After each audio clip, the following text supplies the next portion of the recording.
Hey, what's up, guys? Welcome back to my channel. I'm Rasan427, and actually today, what I'm actually going to be doing is a WWE Monday Night Raw review, which is just actually the Raw after WrestleMania, pretty much the biggest Raw of the year. Right here, this is the Raw after WrestleMania, and I would have to say this is one of the worst Raws of the year, which is really shocking to me. I had high expectations for this, but this is one of the worst Raw after WrestleManias. I've seen pretty much all of them in recent memory, and this is probably the worst one. I will not be going over. I will keep my quick thoughts on this show, the hot spots. I will not be going through everything because just some of the stuff I don't even understand the point of me even talking about it. So let's jump right into it. First thing I want to talk about is the segment with Roman Reigns. So Roman Reigns comes out, and I actually thought they were going to leave Cody off the show, to be honest. And Roman Reigns actually comes out. So he cuts his promo, how he won and everything like that. Cody Rhodes comes out.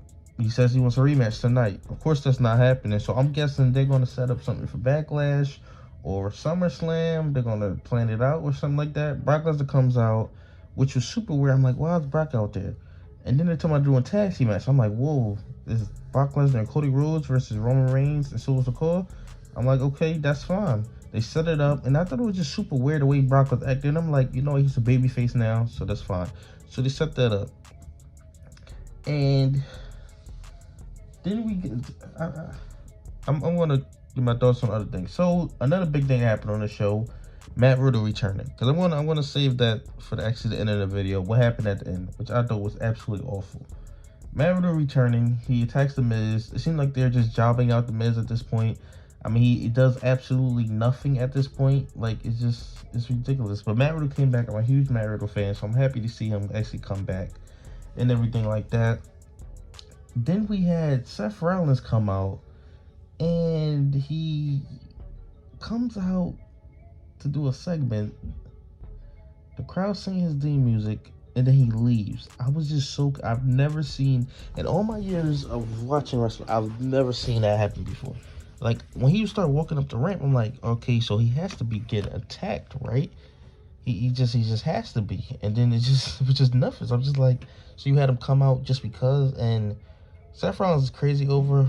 What are they actually doing with him coming up inside the future? I have no idea what they're actually going to be doing. It seems like he's just in, I won't call it mediocrity, but it's just like he's not doing anything. Like he's directionless. And they're probably gonna do a rematch with Logan Paul, but he's absolutely directionless. Oh, I forgot to talk about it. Kick off the show. Triple H came out. He's supposed to make a big announcement. He literally said nothing. I really don't care to see Triple H on TV at this point. It was literally unnecessary. See, WWE is not changing. All that dumb stuff. Just stupid. So I talked about that. You had Damien versus Rey Mysterio. It was a pretty good match. I knew this would happen. The best thing that happened on the show, which is ridiculous, was Bad Bunny getting attacked by Damien Priest and Dominic Mysterio. That was the best thing. Which, if you told me going into the show that the best thing would be on this show will be Bad Bunny, I would not believe you. I absolutely would not believe you at all. That the best thing that happened on the show was that. That it's ridiculous. That was the one great thing on the show. Of course, they set up tag team match between Bad Bunny and Dominic Mysterio Bad Bunny and Rey Mysterio versus Dominic Mysterio and Damien Priest. Fantastic match, fantastic build already. That was the best thing that happened on the show. That was a fantastic sight to see. Best thing that happened on the show tonight. It's just ridiculous. So you had Kevin Owens and Sami Zayn come out in their segment, do their whole spill. I thought that the Usos were going to confront them. Obviously not. I thought the Usos were going to actually confront them. Obviously not. They fought the Street Profits. It was a good match, but it was predictable. Of course, Street Profits going to actually fight them. Now, this is with logic, and this is how bad the show is. So, Street Profits get their title shot, right? Ronda Rousey and Shayna Baszler, so Street Profits won their match at WrestleMania, so they get the title shot. Understand that. Ronda Rousey and Shayna Baszler won their match at WrestleMania. So you think you're no one contenders. Next thing you know, they set up a match between Damage Control and Rick Crow and Liv Morgan for number one contendership. So what was the point of that Fatal 4-Way Women's match at WrestleMania? It's just stupidity. Bianca Belair and Rhea Ripley had a segment. It was fine. They set up a title for title match. I don't know why. Like, I don't even know what's going on with this brand split. Because you're doing stuff like this, are you doing a brand split, or they just set up next year's main event? But then, are they talking about Charlotte and Bianca next year? I have no idea what's actually going on. Maybe one of them loses the championship and they fight at SummerSlam, or they fight at WrestleMania next year. I have no idea, but I just didn't understand that. Love to see Bianca Belair, but that was just unnecessary as well. I think I pretty much touched on.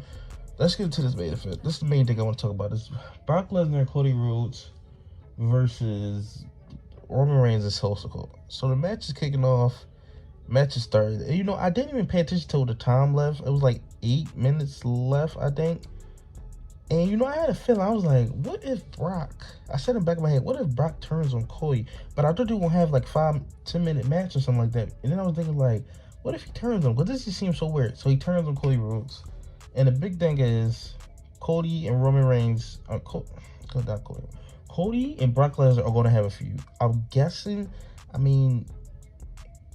this has to happen at Backlash, but then is Roman not at Backlash?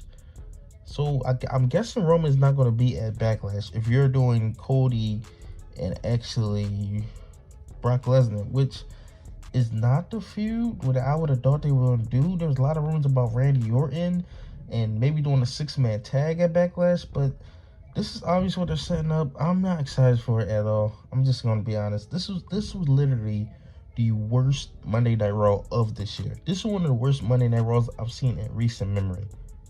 Like, it's just crazy how they just how do you put on the worst show for your biggest one? So this is my review of Monday Night Raw after WrestleMania. Hope you guys enjoyed. I'm just giving you my honest thoughts.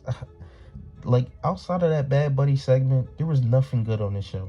Like, everything was just generic, formulaic, and for you not to give us a main event, and it's just for Brock to attack Cody, like, that's what you do to cap off the night after WrestleMania? That's your big thing? Like, that's the biggest thing that you could have gave us? It's just, I don't fully understand.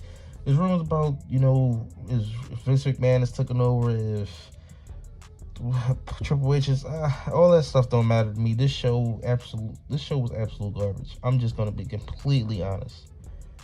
So that was my review of Raw after WrestleMania. Tell me your thoughts in the comment section below. Like, comment, subscribe. Thanks.